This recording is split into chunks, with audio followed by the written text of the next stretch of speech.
Realtors, have you ever had an investor ask, what's the cap rate on this property? And you kind of knew what they meant, but you weren't really confident enough to really own the conversation? Holy moly, we've been there. But here's the thing. Knowing the cap rate isn't just about impressing investor clients. It's about helping you sell investment properties with confidence and setting yourself up for your own investing journey. Yes. Today we're going to break down cap rates in a way that actually makes sense, so you can talk the talk, close more deals, and start thinking like an investor.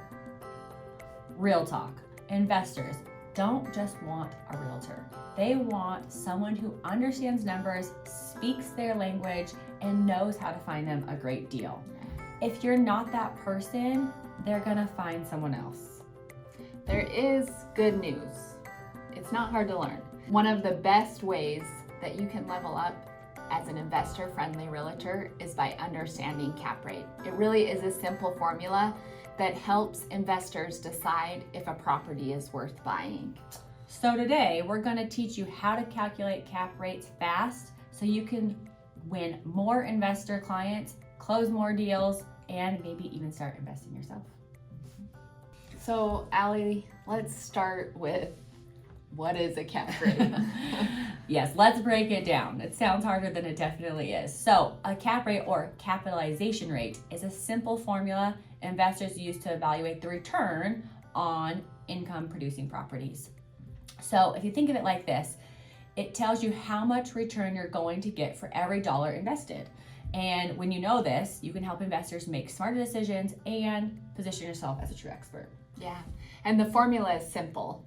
Cap rate equals net operating income, so your income after expenses, divided by the purchase price. Can you give us an example of that? Sure can. So here's an example. If an investor buys a property for $500,000 and it generates $50,000, because we love easy math, per year in net operating income, the cap rate would be 10%. That seems like easy math. I think we learned that, like third or fourth grade? Yeah, it's just knowing the formula. Yes. So I guess, why does a cap rate matter? It's a quick way to compare properties. So let's say a higher cap rate, it obviously means a greater return, like that $50,000, that $500,000 building with a $50,000 NOI with a 10% cap. That's a pretty good cap rate for a property. But it also means there's higher risk. So that property might be older. It might not be in as nice of a neighborhood. Not as desirable. While let's say you have, I'm trying to think of easy math, but you have a property that calculates at a 5% cap rate. Not unheard of yet. Which is, especially in this market, actually pretty common. But that property's newer. It has a nicer grade units, higher quality tenants. There's lower risk, but you are going to pay a higher dollar for that. It's in a better, more desirable area. That makes sense. So you have to kind of decide what you want, essentially, for a return. Yes. And not all deals are created equal. Yes. So it's about knowing the market, knowing what your average cap rate in the area you're wanting to purchase is, and capitalizing on those deals that come in at a higher cap rate in the market that you're looking at. Okay, so would the cap rate be the same, let's say we're in Billings, Montana, right, versus San Diego, California? No, you'd probably see higher cap rates in our lovely, not as popular Billings area than you would in San Diego in a more prime location like that, in a bigger city. Okay, that makes sense. So I'm going to get a lower return if I'm buying in like more popular destinations. Or likely. Likely. There are those awesome deals in every market, but likely you will pay a higher price with a lower cap rate in a market like San Diego versus Billings, Montana. That makes sense. So does a cap rate include debt? If I was going to buy the property with a loan, does it include that in the calculation? No, the NOI is before debt service. Okay. So essentially we're comparing properties without any debt. So it's easy to compare property A versus property B because we're not looking at debt and we're not comparing like, did you get a better loan than I got a better loan? Exactly. Okay. This is just a simple formula to do basic comparison. Okay, that makes sense. Okay, so as a realtor, like why and how would I use a cap rate if I was listing a property, let's say? So you would calculate based on the NOI of that property. Okay, so you would need like actual financials. Yes, you would definitely need actual financials, and you would take that property's NOI, and I would honestly start by saying, okay, if I list it at a 5%, what would the listing price be? Okay. If you listed at a 6 cap, what would that price be? Okay, because it's also important that like you can't just decide you're going to go list it at a 4 cap, but then everything else around you's selling for like a 6 cap, right? You'd have a property that sits for quite a long time. So it's like a combination that you're saying like you're going to calculate it, but you also need to know the comps in the area, like what other properties are selling at. Yep, you need to understand the area that you're in, what cap rate is that average building selling at.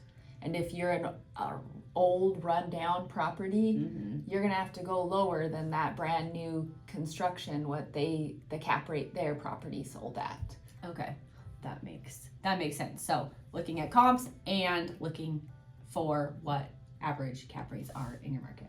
Yes. And then you can use that with NOI to actually determine the price you should be listing your property at. Yeah, and I think that even kind of saying this is what the listing price is at a 6 cap, a 7 cap. Okay. That just gives them more understanding and more information. Okay. So we're kind of talking about how to figure out the cap rate in your market and what you should list your properties for. Yes. And this is an example of why it's so important to understand cap rate. I recently reached out to a realtor for some financials on a property that Allie and I are interested in purchasing. They didn't have financials, not accurate ones anyways.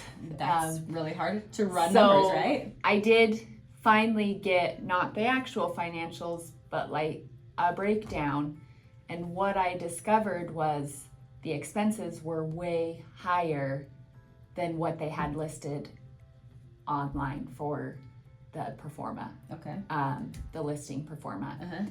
And they had a 6.25 cap rate. But when I took the expenses that they sent me with their NOI, the cap rate was actually a 5% cap rate. And that did make me lose trust in that realtor, and it made me question the financials that I was being provided, whether they were accurate. So I think it's really important to truly understand calculating that cap rate properly and having all the accurate financials for the property that you're listing.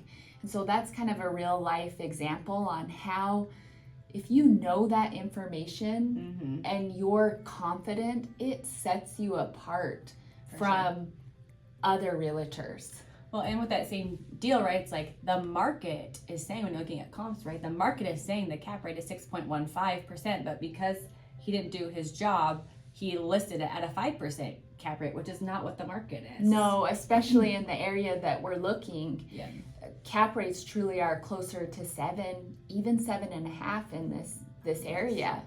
So it's going to be really hard to sell at that 5% cap rate. And that truly is why, if you understand that basic and kind of calculation and you get the most accurate financials from your sellers, it will set you apart Yes. from other realtors. And you'll be able to actually sell the property quicker, right? Like the same property that's been sitting there, right?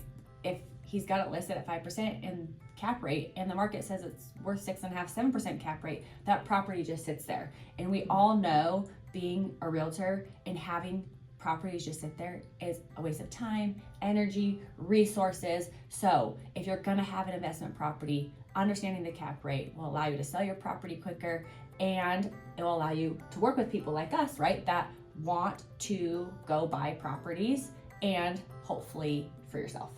Yes. So if you want to learn more about how to transition from a realtor to an investor, follow us here or check out our free resources on our website, which is linked below. We're here to help you build wealth and create financial freedom. Yes. Thank you for being here. And if you like what you learned or think this would be beneficial to somebody else, please subscribe and follow along.